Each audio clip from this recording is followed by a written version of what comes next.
Est déjà enseigné. Parce que quand je suis rentré dans le bureau de votre papa, alors la méditation qui est sortie de la bouche d'un ancien, il a parlé du courage. Et puis, quand il a fini de parler du courage, quand votre papa aussi a pris la parole, il dit qu'il a mis sur pied un programme de veillée, simplement pour encourager les uns et les autres. Alors ici, nous parlons du courage. Alors, le courage est nécessaire. Pour cet temps précis, pour cette période précise, pour ce moment précis que nous sommes en train de vivre, nous avons tous besoin de courage. Encourager davantage parce que c'est important. Si tu n'es pas encouragé, c'est pas bon. À un moment donné, il faut être encouragé, être fortifié, avancer et porter la victoire. Le courage, c'est quoi? Le courage, c'est la capacité à faire face à des situations difficiles ou menaçantes. Merci. Et il vient de dire que le courage, c'est la capacité de faire face à des situations difficiles ou même menaçantes. Le fait de faire face à des situations difficiles, il faut avoir la capacité, il faut avoir la vigueur, il faut avoir la puissance de la résistance pour faire face aux situations qui sont en face, aux situations compliquées. Il peut se manifester de différentes manières. Le courage peut se manifester de différentes manières, de plusieurs façons. Oui, notamment le courage physique. Oui, le courage physique, émotionnel, le courage émotionnel et moral. Et puis le courage moral. Ce matin, je vais m'appuyer davantage sur le courage moral. Parce que c'est important pour toi, c'est aussi important pour moi. C'est important pour nous tous. Pourquoi le courage? Son importance, c'est quoi? Vas-y. Le courage est essentiel dans de nombreux aspects de la vie. Voilà. Donc le courage est essentiel. Le courage est nécessaire. Le courage est très important dans plusieurs aspects de notre vie. Dans plusieurs aspects de notre vie, dans notre marche de chaque jour. Le courage est nécessaire. Le courage a sa place, a une place importante dans ta vie, dans ma vie, dans notre vie et dans tout ce que nous faisons chaque jour. Le courage a sa place. Pour pouvoir résister, pour pouvoir avancer, pour pouvoir avoir le succès, le courage a sa place. Surmonter les obstacles. Il permet de surmonter les obstacles. Il permet de surmonter les situations compliquées. À des défis personnels ou professionnels. Voilà. Voilà. Soit dans ton service, soit à l'église, soit ta propre vie, tu peux avoir des situations difficiles. Et pour ce faire, il est important et même nécessaire d'être doté de courage, d'être armé de courage. Sans courage, c'est pas bon. C'est pourquoi ce matin, avec l'accord du Saint-Esprit, dont le pasteur a communiqué déjà aux membres du conseil, l'ancien aussi a communiqué aux membres du conseil, ce matin aussi je suis en face de toi, pour que toi et moi, nous soyons au même diapason. Pour que chacun soit animé de cet esprit de courage, pour avancer chaque jour. Le courage, c'est quoi? C'est la qualité. Le courage est une qualité précieuse qui nous aide à faire face aux défis de la vie. Voilà. Donc, le courage est une qualité précieuse. C'est de l'or qui nous aide à faire face aux situations difficiles. Faire face. Le courage joue un rôle crucial dans notre épanouissement personnel et social. Amen. Le courage. Ce matin, je t'amène à aimer cet élément, le courage. Ce matin, je t'amène à adopter ce mot, le courage, de vivre le courage, d'avancer avec le courage. Et là, tu auras beaucoup de succès en face. Amen. Alléluia. Amen. Voyez, qu'est-ce qu'il a dit? Quand nous lisons dans Matthieu 24, le verset 13, il a dit quoi? Celui qui persévérera jusqu'à la fin sera sauvé. Celui tout simplement qui persévérera jusqu'à la fin sera comment? Sauvé. Sera quoi? Sauvé. Plus fort. Sauvé. Plus fort. Sauvé. Encore plus fort. Celui ou celle qui va persévérer jusqu'à la fin sera sauvé, a dit le Seigneur, a dit la parole de Dieu. C'est celui ou celle qui va persévérer. Parler de persévérance, c'est parler des situations en face qu'il faut surmonter pour avancer et atteindre le but. Et atteindre le but. Persévère. C'est celui ou celle qui va persévérer jusqu'à la fin qui sera sauvé. Quelles que soient les situations en face, quelles que soient les situations difficiles, les situations compliquées, difficiles à régler, mais il est dit, c'est celui ou celle qui va surmonter ces situations qui sera sauvé. Regardez Matthieu 11, le verset 12. Dis-moi aussi. Depuis le temps de Jean-Baptiste jusqu'à ce jour. Oui, depuis le temps de Jean-Baptiste jusqu'à ce jour. Le royaume des cieux est forcé. Le royaume des cieux est forcé. Et ce sont les violents qui s'en emparent. Et ce sont les violents qui s'en emparent. Tout simplement, il veut dire par ces passages, sois courageux. Il veut dire par ces passages, tout simplement, il faut être un homme courageux. C'est le courageux qui rapporte la victoire. Amen.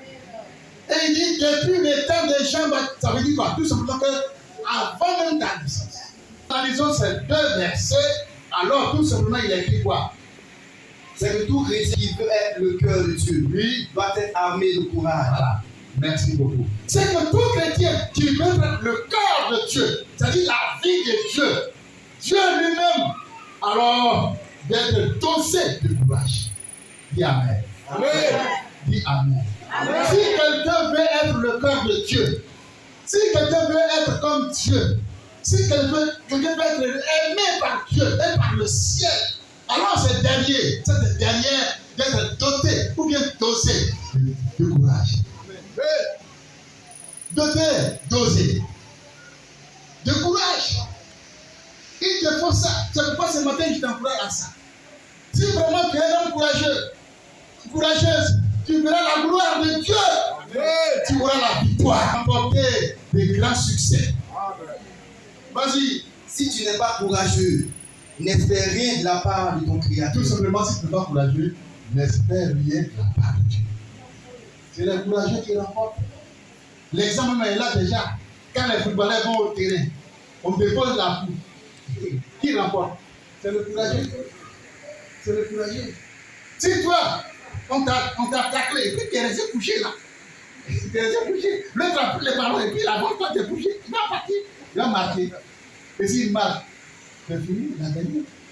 Toi, le faible, tu n'auras pas. Et tu n'as pas droit. En tant que faible, en tant que paresseux, c'est le courageux, quelles que soient les situations, même si on t'a tapé la jambe comme ça, relève-toi et tout contenu. Dis Amen. Amen. Plus fort, Amen. Amen. Plus fort, Amen. Amen. Alléluia. Mes amis, je vous encourage à être dosé de courage. Il faut être plus de courage. Il a donné cet avertissement dès le début de la création, après la chute de l'homme. Voilà. Donc, après la chute de l'homme, Dieu a donné cet avertissement à l'homme. Il dit, c'est à la sueur de ton front. Mais mes amis, la sueur ne peut pas sortir comme ça sans le courage. La sueur ne peut pas couler sans le courage. Il faut le courage. Et lorsque tu es en activité avec la vie du courage, la sueur coule pour recevoir quelque chose de la part de Dieu. C'est le courageux qui mange. C'est le courageux qui a droit à la nourriture. Si tu dors seulement, tu n'auras rien. Tu te promènes seulement, tu n'auras rien. Depuis la création, quand l'homme a chuté, c'est fini. Dieu révèle pour dire. Dieu, c'est là pour dire. Dieu se révèle pour dire. Dieu avertit pour dire. C'est à la sueur de ton front dès maintenant que tu pourras manger. Alors, si la sueur doit sortir, Il faut être courageux. L'athlète n'est pas couronné s'il n'a pas combattu. Et l'athlète n'est pas couronné s'il n'a pas combattu suivant les règles. Il faut respecter les règles avant de remporter la couronne. Avant d'avoir le succès, et l'athlète, selon la parole de Dieu, et l'athlète n'est pas couronné s'il n'a pas combattu suivant les règles, en respectant les règles. Il faut respecter les règles pour remporter la victoire. Il faut respecter les règles pour avoir la couronne. Il faut respecter les règles pour avoir la victoire. Tant que ce n'est pas respecté, tu n'as pas le droit. Et pour avoir ça, sois courageux. Situation familiale. Devant la situation familiale, vous voyez, ça veut dire tout simplement que l'homme est fait et cet homme qui est fait doit être courageux. Un homme qui n'est pas courageux, voyez, c'est difficile. À la maison, il faut avoir le courage. Devant la situation des bons parents, devant la situation de la belle famille, devant la situation des enfants qui vont à l'école. Mais tout ça, c'est des difficultés. Devant les situations scolaires des enfants. Oui. Devant les projets. C'est bien dit. Devant les besoins quotidiens de l'Église. C'est bien dit. Si tu n'es pas courageux, oui, tu succomberas. Si tu n'es pas courageux, tout simplement, tu vas succomber. Vas-y. Si tu n'es pas courageux, tu te relâcheras. Tu te relâcheras. Tu abandonneras la course. Tu abandonneras la course. Et ton travail sera vain. Et ton travail sera vain. Mes amis, qui travaillent sans rien. Chacun travaille pour avoir quelque chose. Chacun fait quelque chose pour avoir quelque chose. Alors pour avoir, il faut être courageux. Mais si tu abandonnes, voyez, tu n'auras rien. Tu n'auras rien. Je vous encourage à ça. Je vous encourage à rester fidèle, à rester courageux dans la maison du Seigneur, à persévérer et à remporter de grandes victoires. Oui. Vas-y. Examinons l'ensemble l'effort d'un arbre fruitier. Regardez, un arbre fruitier. Le manguier, un manguier qui produit des fleurs, qui produit des petits fruits, et ces petits fruits deviennent des gros fruits, et ces gros fruits mûrissent, et ces gros fruits deviennent matures, et ces gros fruits deviennent à manger, mangeables. Et on cueille ces fruits et on mange ces fruits. Mais comment ça s'est passé? Qui a fait ce travail? Pour que d'abord le manguier soit joli à voir, pour que d'abord le manguier produise des fleurs, pour que le manguier produise des fruits, mais qui a fait ce travail de base? Il a fallu les racines. Les racines, en voyant l'arbre, on voit l'arbre, mais en bas, il y a la racine qui est là.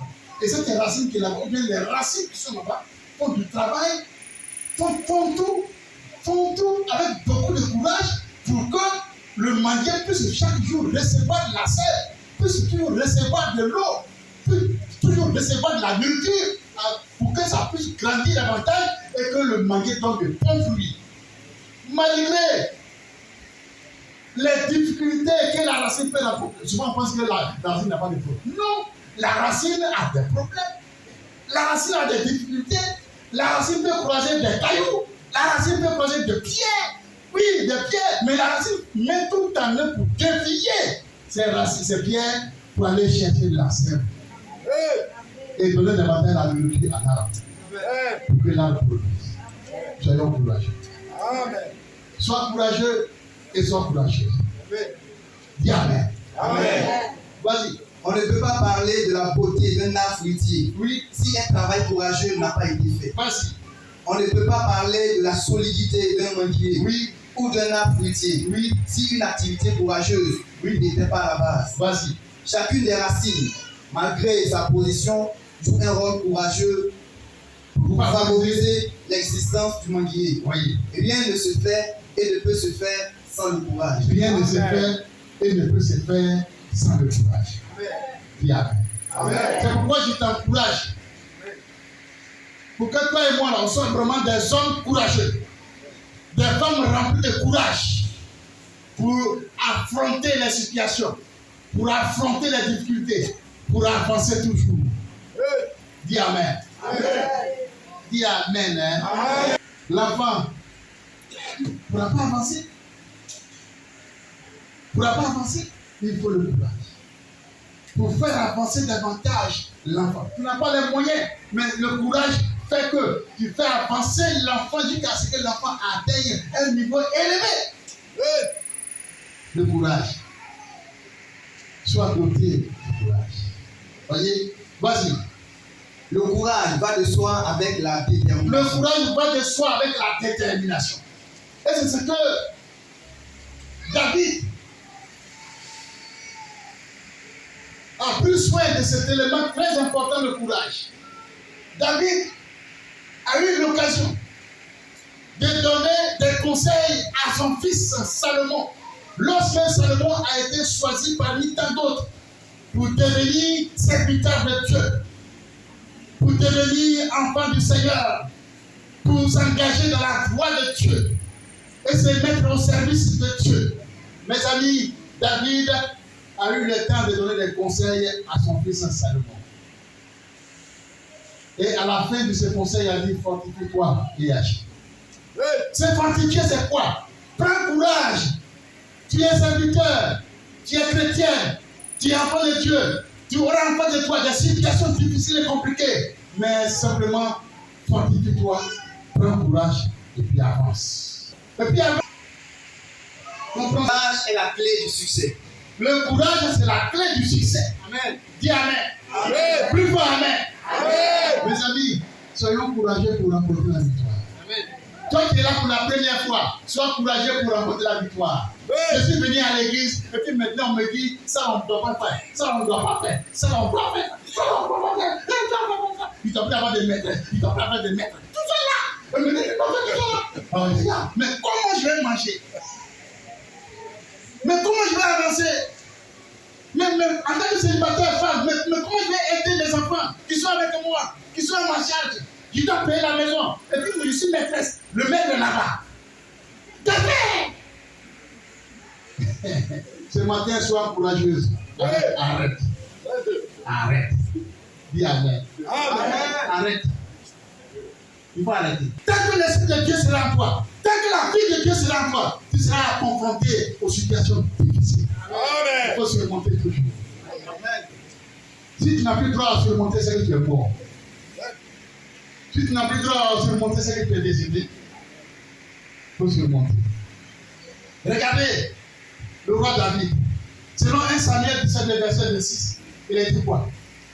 Le roi David a pris tout son courage à main pour défendre l'intérêt du peuple de Dieu devant Goliath. Qui va affronter Goliath? Qui va aller en face de ce Goliath? Goliath arrêté, Goliath gaillard, Goliath couvert des armes physiques. Qui va l'affronter? Qui va l'affronter? Il a fallu quelqu'un de courageux. Il a fallu quelqu'un de déterminé. Il a fallu quelqu'un d'engagé. Paul va faire une autre chose. Il recommande le courage à ses frères. À ses frères et à ses soeurs. Et il dit tout simplement que personne ne se décourage. Que personne ne se décourage. Ne se décourage. Que personne ne se mette dans un état de découragement ne te conduira au ciel. La seule chose qui a droit à te conduire chez le Seigneur, c'est l'obéissance, c'est la soumission, c'est le respect à sa volonté, un point, un trait. Dieu ne prend pas les saluer les responsables du ministère des cultes arrivés là-bas. Ils m'ont acclamé, ils m'ont félicité. Et puis il y a leur premier responsable, il me dit: mais pasteur, tu es venu au Gabon ici là. Il me dit: tu es venu pour combien de temps? Je dis: je suis là pour 1 mois. Il dit: ah pasteur, pour 1 mois? Mais c'est beaucoup. Ça veut dire quoi? 5 jours, ou 7 jours.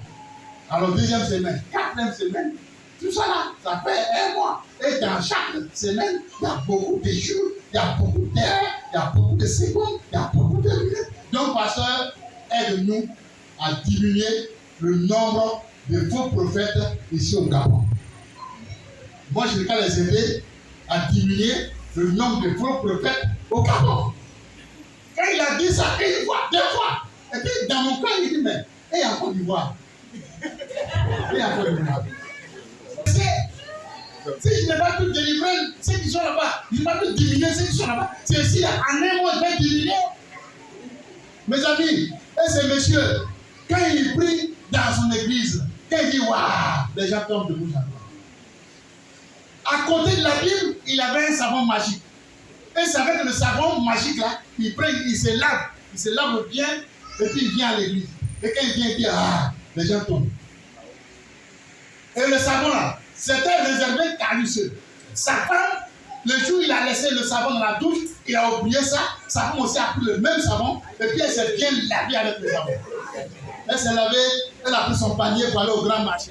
Arrivé au grand marché du Gabon, elle dit, piment c'est combien? Aubergine c'est combien? Et là-bas, les hommes tombaient, les femmes tombaient. Voilà. Il refuse. Alléluia! Alléluia! Mes amis, les hommes venaient, les femmes venaient pour assister à cette femme, voir cette femme qui fait ses miracles. Et prie pour moi. Non, prie pour moi aussi. Non, prie pour moi aussi. Et tellement qu'elle était envahie du monde, la femme, elle n'a pas pu faire le marché. Elle est retournée à la maison avec son panier vide. Elle rencontre son mari. Son mari soit disant pasteur. Elle dit, mais pasteur, l'onction était là-dedans. J'étais onctionné. J'étais onctionné. Mes amis, regardez dans la Bible, s'il y a onctionné dedans. Regardez dedans. S'il y a un verbe là-bas qui dit onctionné. En train d'agir la sorte, un leader dans le ministère, pour faire des miracles, des délivrances, des guérisons et tout ça. Ce monsieur est devenu triste. Ce monsieur est devenu calme. Ce monsieur ne parle plus. Ce monsieur prend la main de sa femme et puis les deux vont à la direction du ministère de tout. C'est-à-dire tous les responsables, tous les anciens qui s'occupent du ministère des cultes, de tous les cultes, ils vont les rencontrer. Et arrivé là-bas, le monsieur, le soi-disant pasteur, il dit devant tout le monde qu'à partir d'aujourd'hui, en cet instant précis où j'ai droit à la parole, où je vous parle, cette femme que vous voyez là, elle n'est plus ma femme. Elle n'est plus ma femme. Elle est contre moi. Mais pourquoi? Il y a quoi? Elle est contre moi. Elle est contre ma prospérité. Elle est contre mon succès. Elle est contre mon bonheur. Alors je finis avec elle. Ils se sont séparés. Mes amis, ce n'est pas le fait de quitter une église à une autre que la solution est trouvée. Dis Amen. Amen. Ce n'est pas le fait d'aller se pendre que la solution est trouvée. Dis Amen. Amen. Ce n'est pas le fait de s'asseoir à la maison. Et puis, c'est pas il y a plein d'églises même. Que la solution est trouvée. Non. Partout où tu es, il faut être côté de courage. Que tu sois à la maison, que tu sois à l'église, que tu sois au service. Tant que tu n'es pas côté de courage, tu n'auras pas accès au succès. Sois dans le courage. Respecte le courage. Tout à l'heure, on dit d'aller à Bogane. Il faut qu'il dise encore pour aller préparer. Ce n'est pas facile. Il faut faire le marché. Il faut aller préparer. À 14 h, il faut être là. Là, encore, il faut être courageux là-bas. Quelle est la parole de Dieu qui m'attend là-bas? Quelle volonté pour moi qui m'attend là-bas? Qu'est-ce que Dieu veut me dire qui m'attend là-bas? Je ne dois pas rater. Pour cette raison, je ne dois pas rater. Parce que chacun a droit à un message. Quand tu viens dans la maison du Seigneur, chacun a droit à un message. Chacun a droit à un message. Il ne faut pas rater ton message. Ton message t'attend. Dis Amen. Amen. Ton message t'attend. Dis Amen. Dans le cas, soyez remplis du courage. Amen. Soyez dotés de courage. Amen. Soyez forts et résistants. Et avançons pour remporter la victoire au nom de Jésus. Amen. Lève-toi. Tu vas dire merci au Seigneur pour ça. Sois courageux.